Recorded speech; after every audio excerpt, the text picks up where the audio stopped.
Station House Cookery School, and today we're going to be showing you how to make a really lovely yeast bread, which is going to have a Dumfries and Galloway twist on it, as we're here in southwest Scotland. So let me introduce you a little bit to the ingredients that we're going to be using.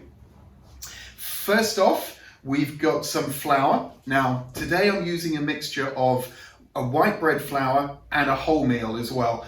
So the white bread is going to give it extra lift when it's in the proof, and the wholemeal is going to bring some extra flavour and a little bit of those lovely extra nutrients from the wheat germ and the bran as well. So we're going to be using a mixture of the two, which we can see here. Then also I'm going to be using some fast-acting yeast. Now don't forget to have a look at the video that I've done specifically on yeast, which looks at the difference between the fast-acting, the fresh yeast, and then also the sourdough starter. So do have a look at that so that you're happy with the difference between them. So there's our fast-acting yeast. We've got some salt over here, and then just to finish off, we're going to top them with some sesame seeds, which we've got on the go. And then I've already measured out my water here. We've got 850 mils of water.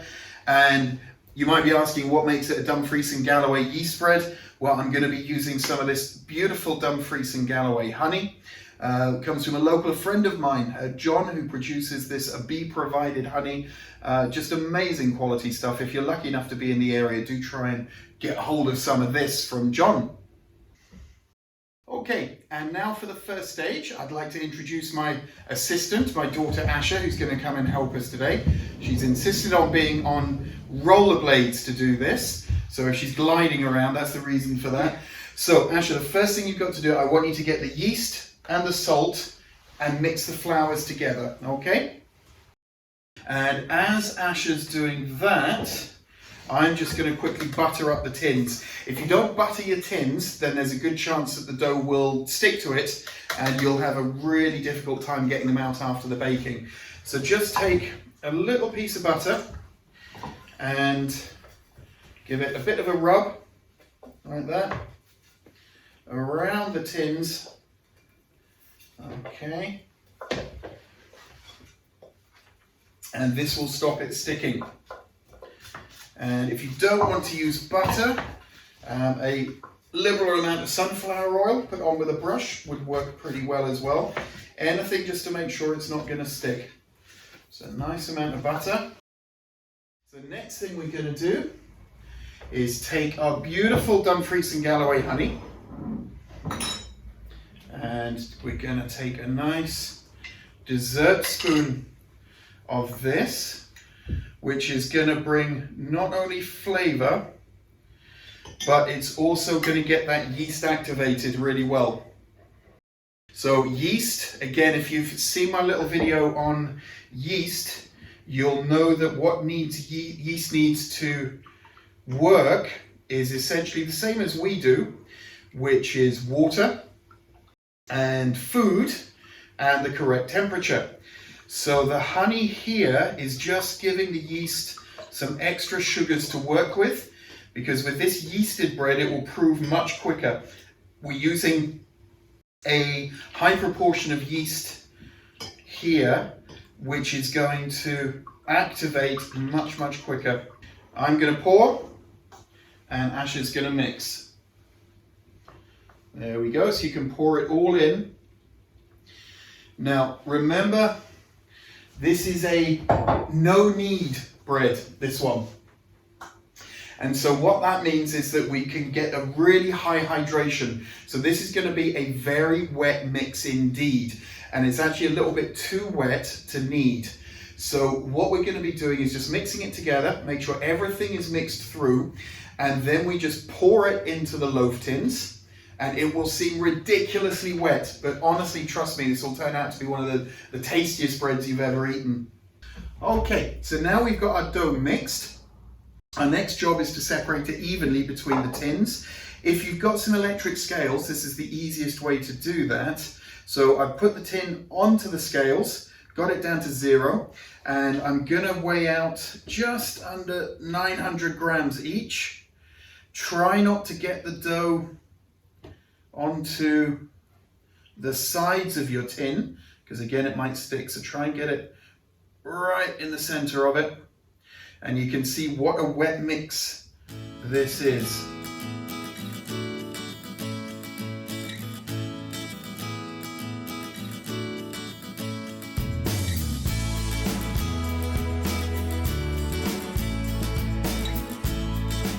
So now we've got our 2 loaf tins filled with our dough, and all I'm going to do now is just take our sesame seeds and a little bit of a sprinkle on the top, and now quite simply we're just going to leave that to prove. So at this stage what's going to happen, the yeast is going to munch its way through all of the natural sugars in the flour and that beautiful honey that we've given it.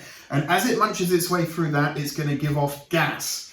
That gas is going to force our dough upwards, and that's essentially what proving is. When the dough comes up to the top of the tins here, we know that it's going to be ready to get in the oven. It will be nice and light and puffy, and that yeast has done its work. That's going to take approximately 45 minutes, but remember it does depend upon the temperature of your room as to exactly how long it's going to take. In the meantime, I'm going to preheat my oven up to 180 fan, and I'm just going to leave that, and we'll come back to it when it's come up to the top.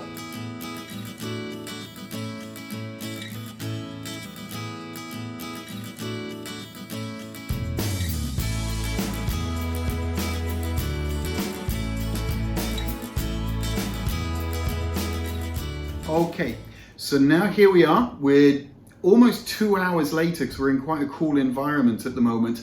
Depending upon the warmth of your kitchen, this could be anywhere from 45 minutes to an hour up to 2 hours. But if you can see, the dough has risen right up to the top of the tins, which is just where we want it. We've got our oven preheated. And so now what I'm going to do is get those in the oven. Oven's preheated to about 180, and that should take us about an hour. So here we go into the oven, and we'll see you in about an hour's time. So here we are about an hour later, and I'm ready to get my loaves out of the oven. There we go. And as you can see, they've risen beautifully, and we're just now going to take them out of the tin. So just using a tea towel, hold on to the tin very gently, and take a palette knife or a kitchen knife and just give it a little bit of wiggle around the outside. And then, if you've done everything properly,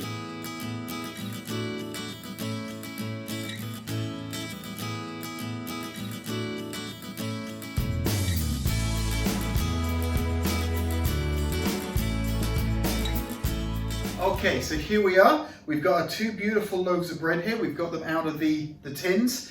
How do you know when a loaf of bread is cooked? First thing, have a bit of a smell. Does it smell cooked, or does it have that slightly kind of yeasty and doughy smell to it, which it shouldn't have? This one doesn't. It smells absolutely beautiful. Very importantly, turn it over, give it a bit of a tap, and it should sound hollow like that, which is just what we're looking for. And the final test is when you lift it up, it should feel quite light for its size, not too heavy. And this one is looking absolutely brilliant. Now, what you should do is wait until it's cooled down completely to room temperature before you slice into it. But Asher tends to have a bit of a problem with that, so we are actually going to slice into it to show you straight away, okay? So here we go. Now just listen for the sound.